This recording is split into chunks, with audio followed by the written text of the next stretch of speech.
Hello, boys and girls. Mrs. Bailey here. Today's learning goal is I can explain and draw the three different Greek columns.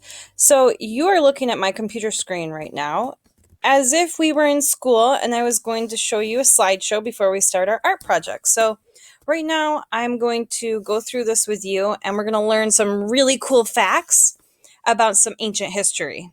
And then we're going to do an art lesson together. So here we go. All right, so here are the three different Greek columns, and we're going to take a look at what on earth I'm talking about. So here is a map of the country of Greece. Now, this is across the ocean. It's pretty far away. It's not right next door. It's not part of the United States. So to get a better idea about where Greece is and what it looks like, let's take a trip around the world. Do you remember when we were in school and we took a trip to Africa and we took a trip to Mexico? Well, take a look at our world map again. So here we are on Google Maps and we're seeing the world map right now. We've been down here. We went to Mexico when we did the Mexican alebrijes, which were located in Oaxaca, Mexico. And then we went over here to Ghana when we were talking about kente cloth. And now we're going to travel from East Syracuse Elementary all the way over here to Greece. But first, I know you're all missing East Syracuse Elementary School, so let's just take a little view, a little tour around, because I know you all miss playing on the playground and you miss being there. So let's just check it out. Let's walk around for a minute. This is so cool.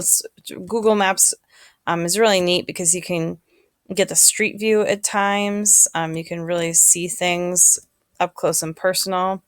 So here's where the front of the school is, and I can't wait to be back there with all of you, but it might be a little while still. So let's check this out.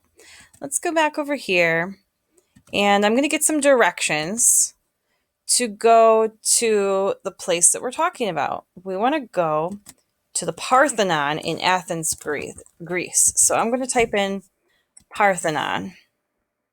And it says it will take 21 hours by flying on a plane to get there.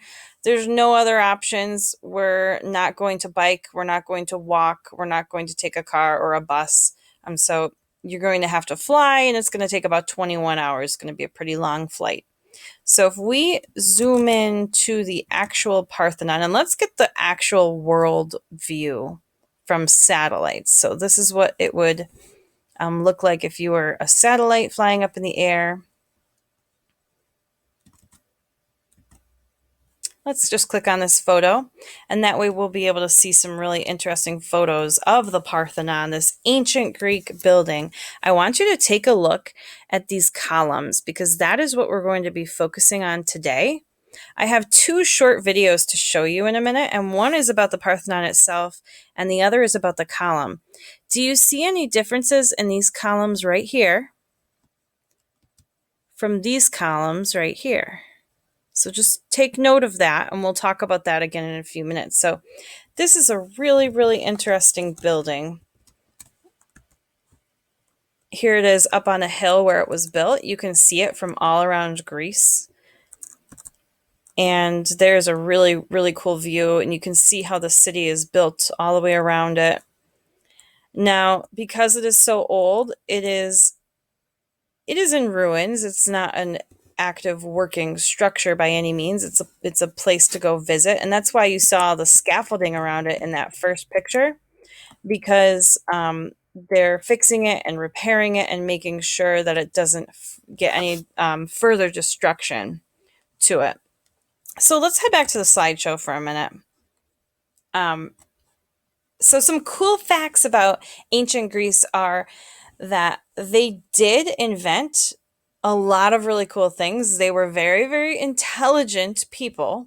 One of the things they invented was the Olympics. So the Olympics, the legend said they were founded by Heracles. That's not Hercules. That's a different guy, Heracles, in the year 776 BC. Think about that for a second. That was going on, not quite, but going on 3,000 years ago now. So that was a long time ago that the Olympics have been going on, and they still are going on today. Inventions that they invented, one of them was a watermill, steam engine, and maps. Some other things that you would be familiar with. We, when we are at school, we have gym class in our gymnasium. That was also invented by the ancient Greeks. Another thing that was invented by them was the auditorium, places where we see plays and shows. So they invented some things that are very relevant to us today. This next little block right here says the city-state Sparta was well known for its strong army, and that was located in Greece. Spartan boys trained to become warriors from the age of 7 years old. First of all, Spartans, that sounds familiar. Oh yeah, in ESM, we're the ESM Spartans. When you get to the middle and high school teams, you're going to be called the Spartans if you're on a sport team. So this is where that came from. Second of all, 7 years old? Wait a minute, isn't that like a second grader? You mean the boys in second grade would be training to become warriors? Oh my goodness. Well, I would rather have you in art class than doing that, so I'm glad you're here. Ancient Greek pottery was decorated with scenes of soldiers, gods, and of daily life, as well as a lot of geometric patterns. So keep that in mind, because next week we're going to be discussing more of the Greek pottery next week. So there's some really cool things to look at next time. Finally, in this last section over here, I think my face is actually covering the slide right now. But the Parthenon, you just saw it, is a temple in Athens that was built to honor the goddess Athena, and it took around 15 years to build. So take a look at this video that I'm about to show you. All right, boys and girls, so we are about to watch a video about the Parthenon. So be looking at the architecture and the way the building was built and the columns. What type of columns do you see? In this episode, we are going to visit the Parthenon in Athens, Greece. First, let's see where Athens is on the map. The city of Athens is in the country of Greece. The Parthenon is an ancient Greek temple in the middle of Athens. You can see the Parthenon from all over the city because it is located atop a hill called the Acropolis. The Parthenon is one of the most famous Greek temples in the world and is considered the finest example of Greek architecture. It was built over 2,400 years ago in 438 BC. That's a really long time ago. And inside was a 40-foot tall statue of the goddess Athena, made of gold and ivory. Here's another fun fact I find very interesting about the Parthenon. There are some pretty neat designs in the construction. You see, the Parthenon is such a huge building that the curve of the earth would have made the shape look crooked. The roof would have looked droopy in the middle, the columns would have looked like they were leaning out, and it wouldn't have had straight lines. So the builders were so smart, they designed the roof to curve in the middle and for the columns to lean in. It doesn't curve as much as you see here, but it is curved, and the result is a quite big, beautiful building that has lasted nearly 2,500 years. Wow! Well, that's all for this episode. I hope to see you soon in another edition of Tiki's Fun Facts. All right, so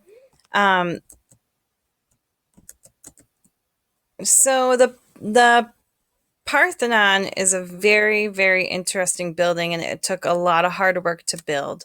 But what I really want you to notice about it today are its columns. So there are 3 different types of Greek columns. And before we do our art lesson, I really want you to understand the difference between each kind. So I have one more video to show you. And it's a girl who goes to the Metropolitan Museum of Art in New York City and visits a real live column. And you can see how huge it is in this video. And it's not even the full column. It would have been much, much taller when it was first built. So take a look at this and see if you can figure out what are the 3 types of columns, what are their names, and what do they look like?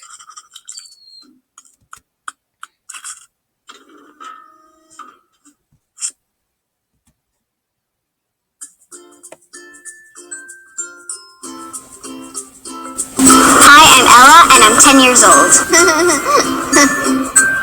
I'm standing in front of the Ionic column from the Temple of Artemis at Sardis from the date of 300 BC.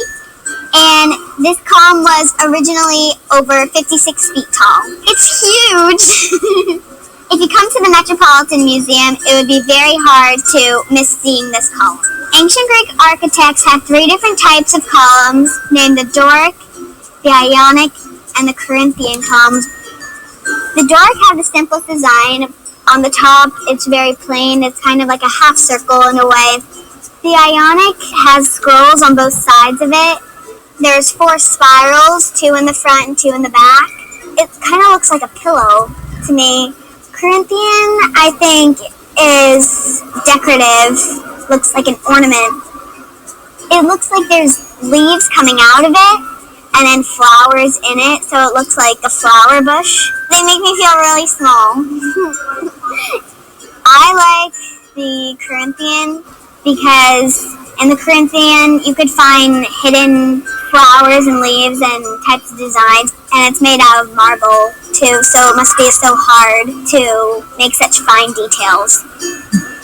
For dance, I've been practicing headstands, and when your feet are together and you could hold it, it looks so controlled, like a column. It's so controlled and it's so strong. Columns are still used today in famous monuments around the world. I do think that people think they're beautiful today. This is Ella reporting from the Metropolitan Museum of Art. Thank you, Ella. Thanks for watching. All right, so we are about to go make our very own column art. But first, I just want to quiz you. What type of column matches which name? So the very simple type of column, which name was that? The Corinthian, the Doric, or the Ionic? If you were thinking Doric, you were correct. It is the Doric column that is the simplest column. Do you remember which type of column had the scrolls or the swirls on the edge? If you were thinking Ionic, you would be correct. It is the Ionic column. And of course, the one that's left is the Corinthian. It's the most fancy column with the most decoration around the edge and probably the most detailed and difficult one to make. It is called the Corinthian. So join me in our art lesson and stay tuned. Grab a piece of paper and some crayons or markers. If you have paint or a pencil or a pen, whatever it is that you have, I will be using a marker and crayon today. So here is an example of the project that we are going to be making. Can you identify the 3 different types of columns? We are about to draw them. So here's my piece of paper. I'm going to use a marker so you can see it. I would recommend beginning with pencil. So we're going to draw a line and another line for our first column. We're going to add a tiny little oval shape on top of our column. It's going to be the beginning of the decoration on the top of our column. We're going to draw our second column now before we add any decorations. 2 more lines with another really skinny oval shape right on the top. I'm making them different heights. My third column is going to be taller again. I'll have 2 lines and 1 more skinny little oval on the top. You don't have to make yours different heights. I just wanted them that way. I think that it adds a little bit more interest to my design, and that's why I did it. So here we go. We're going to begin our first column decorating it by adding another oval on top. Very skinny oval. Now a little bit thicker oval, a little bit wider. This is going to be the most simple column, the Doric. Then we're going to put a rectangle on top of that. And that's the top of our column. It's very simple and squared off. And that's what the Doric column looks like. There's not a lot of fancy designs to it or anything. So our second column we're going to do is the Ionic with the swirls on the side. We're going to start with a line up top. We're going to add a spiral line off of each side. There's our first spiral. Here comes our second spiral. Now we're just going to add a curved line right in between those two, connecting them. Connect my line a little better there. Then we're going to add a couple of curved lines underneath, almost a U shape. They're slightly more decorative than the Doric, and that's why we added a few extra designs on there. And now comes the third column. Before we do that, let's add another rectangle on top there. That'll really finish that one off. Now here comes the Corinthian column. We're going to draw some little leaf shapes, a row of leaf shapes. I'm going to put this little triangle with a little shape on the bottom of the triangle. So a little baby triangle with like a little U shape underneath it, and it ends up looking like a little leaf coming out of the column. A little triangle with a little U shape. I would put as many as it takes to get to the other side of the column. This is going to be the trickiest column to draw. It's even a little bit difficult for me. Now, before we add another row of those leaf shapes, we're going to draw this circle. And this is just some added decoration to the column. They have a lot of different shapes. And this is we're going to draw like a little heart in there. We're going to draw another line on each side.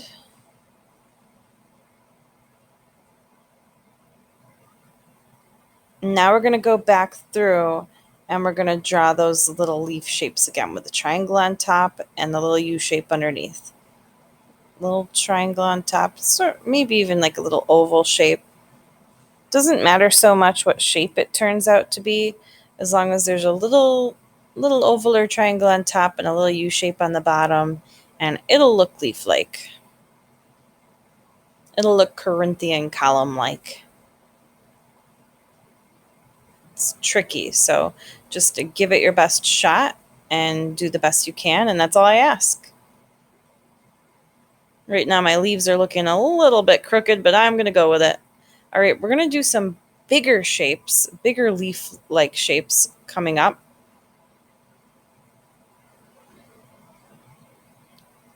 It's almost like a really tall, skinny, upside down U shape. Just a whole line of them, a whole row. And that's going to make our column a little bit taller. We're almost done with the trickiest part, and now we have to cap off our column by drawing a line up here, another little tiny little skinny oval with a rectangle on top. Now, if this were truly being built by the Greeks, it would be much straighter and more perfect than what I've drawn. But as I said before, this is even tricky for me, so I'm proud of you for even trying this right now and doing your best. We're going to go back through and we're going to add some flutes to our columns.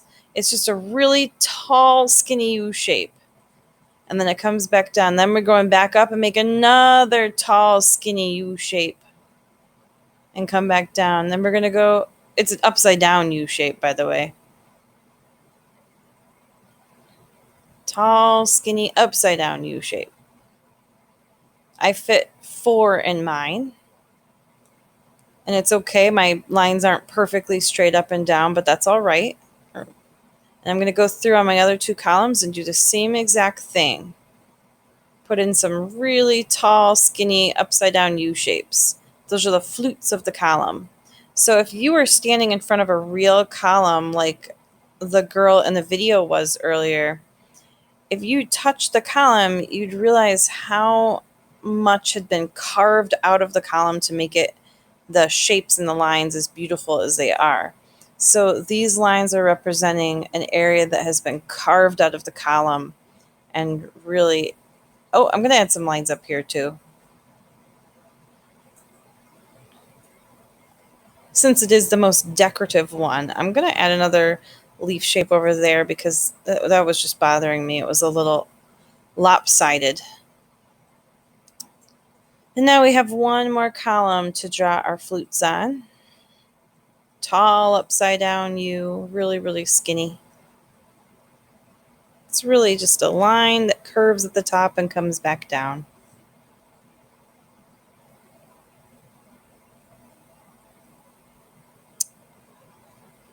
I was able to fit about 4 across in my columns, but you may need 5 or you may need 3 depending on how large or small that you draw them. And now our job is to color the background. You do not need to color your columns in because they stay white. They do not need to be colored, but the background would look really nice colored. So if you get a chance to do that, color the background, pick whatever is your favorite color, doesn't matter what color, and don't forget to head on over to Flipgrid as soon as you finish. Make me a video so I can see your finished work. Otherwise, I'll have no idea what it looks like. I would love for you to tell me one thing you learned about Greece or Greek columns or Greek art or the Parthenon or anything at all that you learned from making this artwork. Next week, I'm really excited because we're going to stick with our Greek theme and we're going to do a whole different project about Greece. So I can't wait for that, and I can't wait to see your artwork finished. Have a good week, boys and girls.